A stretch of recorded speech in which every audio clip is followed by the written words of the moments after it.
wants to make every iPhone in America firearm free.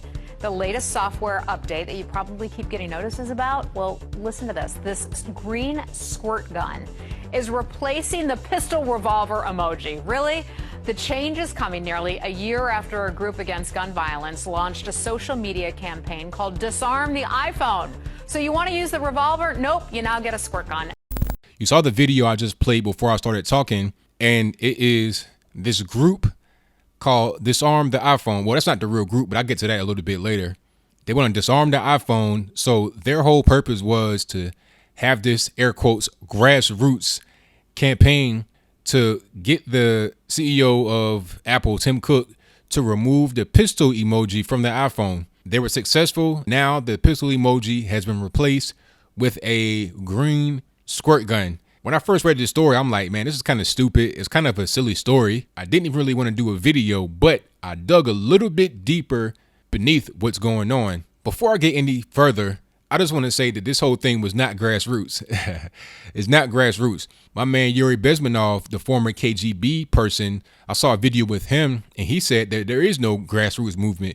If you see a big movement happening and political change afoot, there is no grassroots. It's organized. It's planned. It has money behind it. It's the same thing going on here. Now, I decided to do a little bit of digging, and then I went to the Disarm the iPhone's website.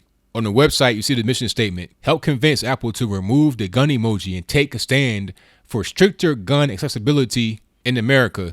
I'm like, what does an emoji have anything to do with gun accessibility? It makes no sense. But I scrolled to the bottom of the page and I saw this logo. I'm like, New Yorkers against gun violence. Who are they?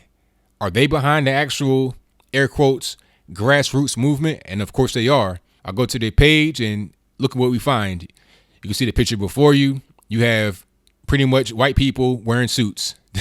You know, what I see, a bunch of white liberals meddling yet again.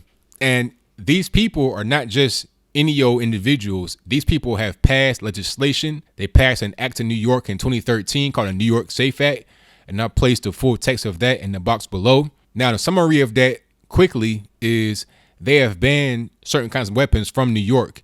You can't get, air quotes, assault weapons. This includes some semi-automatic pistols, rifles, shotguns, etc. So they are basically an anti-gun lobby.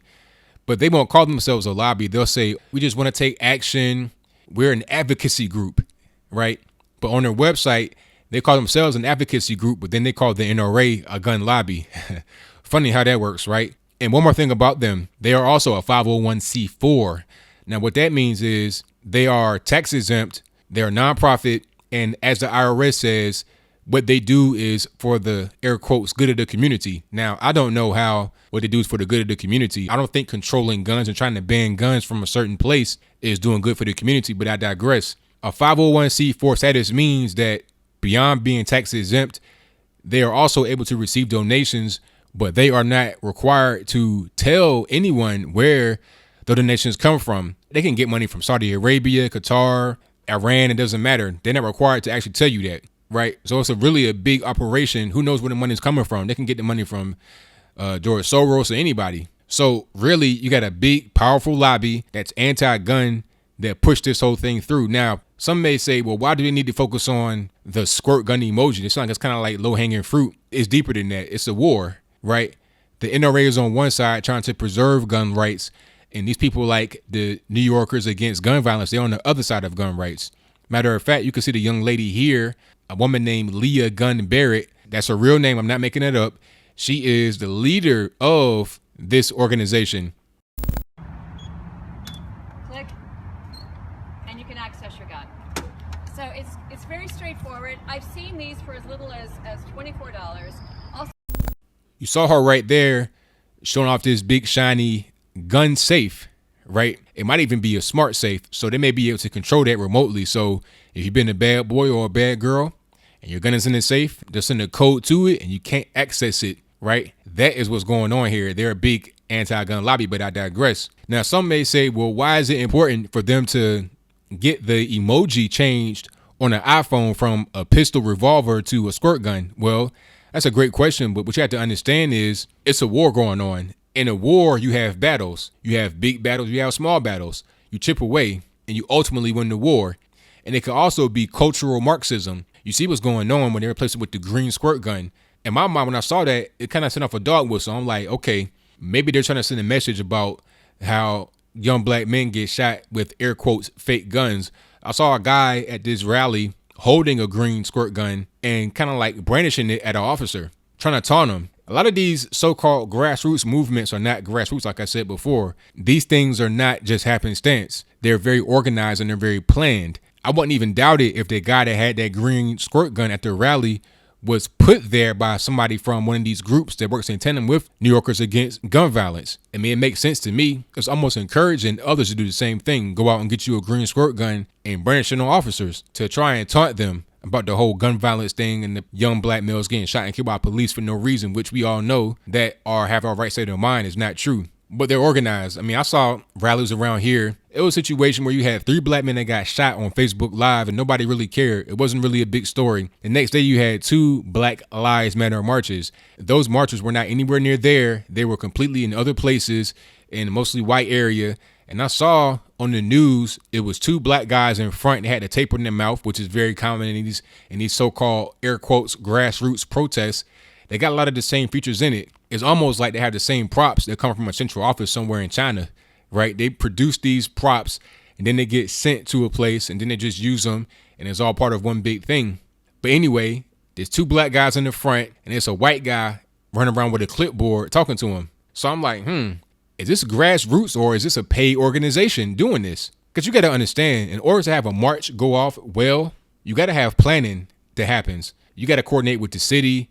A lot of times to get streets blocked off. You got to be able to show up on time. You got to be able to have your props, your signs. All of that's got to be in place in order to have the march go off smoothly. You see occasionally grassroots marches that maybe have 5 to 10 people. It's like very small because you're not having the resources put into it as these professional ones are. And it's all about an end game to be met. You want to destabilize a country.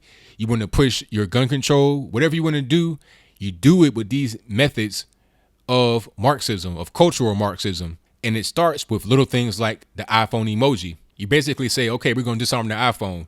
Now you got that little hashtag trending. Now what's next? Disarm the police? All you got to do is change it from disarm the iPhone to disarm the police. Just change one word.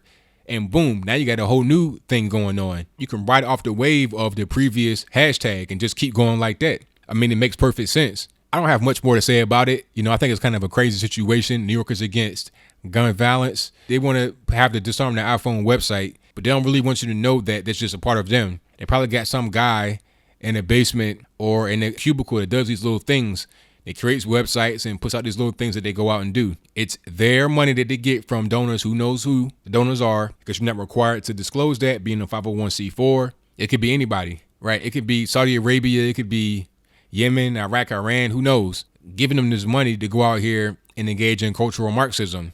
But I think when you have more people like myself and others that are on YouTube and other places that are able to disseminate information to counteract the Marxism, I think that these individuals won't be as effective as they were in the past.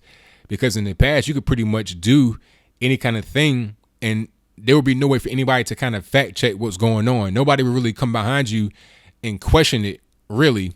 Maybe a few people that were in the know, but for the most part, the average person would not. But now the technology is available to where we're able to question things that are going on.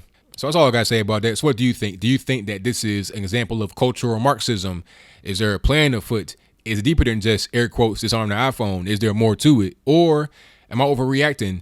Is it as simple as, this group just wanted to go out there and change the gun emoji to promote? I don't know. I mean, what are you trying to really do realistically? Because the iPhone emoji is not going to shoot or hurt anybody. Who cares? It's a phone. There are a lot of other emojis on the iPhone that can cause bodily harm. You got pills, you got needles like syringes, you got knives, you got vehicles, you got bombs, you got like explosion marks, you got coffins, skulls, all kind of fatty food, heart disease, you got alcohol, everything else, all kind of crazy emojis all over the iPhone, all over Apple iOS. They're all available. So what's the big deal about the gun? Why the gun in particular? If you have an answer or any comments, questions, concerns, let me know in the comments below. That's all I got to say for this video. If you like what you heard, please comment, rate, share, and subscribe. Peace.